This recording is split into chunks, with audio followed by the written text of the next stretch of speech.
안녕하세요. 내가 사랑한 미술관입니다. 최은영 작가의 소설집 내게 무해한 사람에 실려있는 모래로 지은 집은 제가 가장 좋아하는 소설 중 하나입니다. 여러 면에서 저와 닮은 주인공을 보며 제 자신을 돌아볼 수 있었기 때문인데요. 소설은 고등학교 온라인 동아리에서 익명으로 활동하던 친구들이 학교를 졸업한 뒤 오프라인 정모에서 만나 우정을 나누는 이야기입니다. 정모에는 온라인에서 나비, 모래, 공모라는 아이디를 쓰던 친구 셋이 나오는데 이들의 이야기를 소설은 나비의 시선에서 풀어냅니다.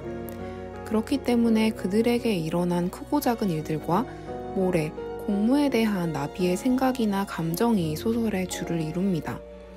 저는 나비를 보며 그녀가 저와 많이 닮았다는 생각을 했는데요. 평소에 어렴풋하게만 알고 있었던 저의 어떤 면이 나비라는 인물을 통해 구체적이고 또렷해지는 것 같았습니다. 나비는 정모 이후 모래에 관심을 유난이라고 생각하면서도 내심 반기며 이렇게 말합니다. 외로움은 어쩔 수 없는 일이라고 여겼다. 사람에게 연연하기 시작하면 마음이 상하고 망가지고 비뚤어진다고 생각했으니까. 구질구질하고 비뚤어진 인간이 되느니 차라리 초연하고 외로운 인간이 되는 편을 선택하고 싶었다. 모래에 남자친구를 두고 언쟁을 벌이다 모래에게서 넌 이런 감정 모르잖아 라는 말을 듣고 이런 생각을 하기도 합니다. 모래의 말은 맞았다. 나는 사람을 사랑한다는 것이 무엇인지 알지 못하는 사람이었다. 나의 자아를 부수고 다른 사람을 껴안을 자신도 용기도 없었다. 나에게 영혼이라는 것이 있다면 그 영혼은 안전제일이라고 적힌 조끼를 입고 헬멧을 쓰고 있었을 것이다. 상처받으면서까지 누군가를 너의 삶으로 흡수한다는 것은 파멸. 조끼를 입고 헬멧을 쓴 영혼은 내게 그렇게 말했다. 정모에 나오길 잘했던 것 같냐고 묻는 공무의 질문 뒤에는 이런 내용이 이어집니다. 공무의 질문에 나는 고개를 끄덕였다. 너희랑 있으면 편해. 사람들이랑 있으면서 어떻게 이렇게 편할 수 있지? 그런 생각도 들고. 이게 얼마나 갈까? 넌 꼭 오래 살아본 사람처럼 말한다. 얼마나 갈지가 그렇게 중요해? 공무가 관계의 지속을 바라는 마음을 유치하다 비웃는 것 같다고 그때 나는 생각했다. 응, 나는 그래. 나도 최대한 차가운 말투로 대답했다.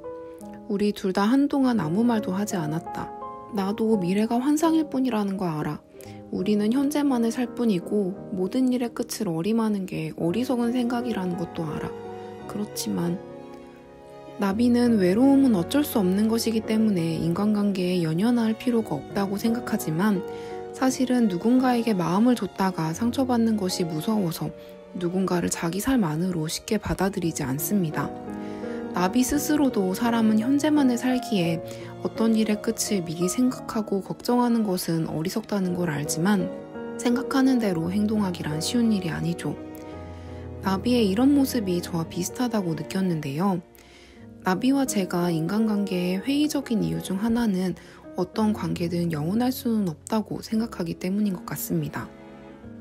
나비와 제가 어떤 관계의 마지막에 대해 자주 생각한다면 박형지 작가는 예술작품의 끝에 대해 고민하고 이를 소재로 한 작품을 선보였는데요.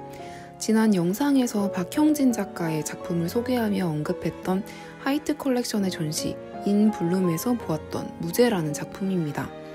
박형지 작가는 예술작품이 탄생하기까지 오랜 시간과 노력이 필요한데 반해 폐기되는 것은 한순간이라는 사실에 관심을 가지고 자신의 작업을 오랜 시간에 걸쳐 폐기시켜 보기로 합니다. 작가는 꽃을 그린 그림을 귓가에 걸어두고 햇빛과 바람, 비 등에 그대로 노출시켜 자연스럽게 작품이 폐기되는 과정을 영상으로 담았습니다. 시간이 지나면서 그림은 햇빛에 빛이 바래고 바람에 색감이 씻겨나가 점점 본래의 색을 잃어버립니다. 그림 속 꽃이 점점 희미해지는 동안 작품 앞에 심어둔 씨앗에서는 싹이 터서 꽃을 피우는데요. 그 모습이 수많은 인연이 오고 가는 우리 인생과 비슷해 보입니다. 그런 인생에서 제가 할 일은 누군가와의 마지막을 미리 가늠하고 걱정하는 것이 아니라 지금 곁에 있는 사람들과 보내는 순간순간에 최선을 다하는 것 아닐까라는 생각이 들었습니다. 전시장에는 영상에서 작가가 폐기시키고자 했던 작품이 희미한 흔적을 간직한 채 영상과 함께 걸려 있었는데요.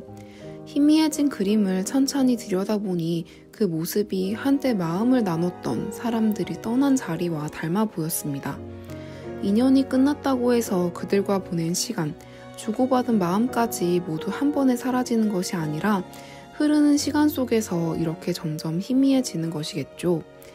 그림은 그 흔적들이 남아있는 한 우리가 누군가와 함께 보낸 시간은 결코 헛된 것이 아니라고 저를 위로해주는 것 같았습니다. 소설을 읽고 나서 나비처럼 무심했던 제게 다가와 열심히 관심과 애정을 쏟아준 사람들에게 미안하고 고마운 마음이 들었는데요. 그 고맙고 미안한 마음과 박형지 작가의 작품에서 받은 위로 덕분에 저도 용기를 내보려고 합니다. 안전 제일이라 적힌 헬멧과 조끼는 잠깐 벗어두고 이제는 제가 먼저 사람들에게 다가가 보려고요.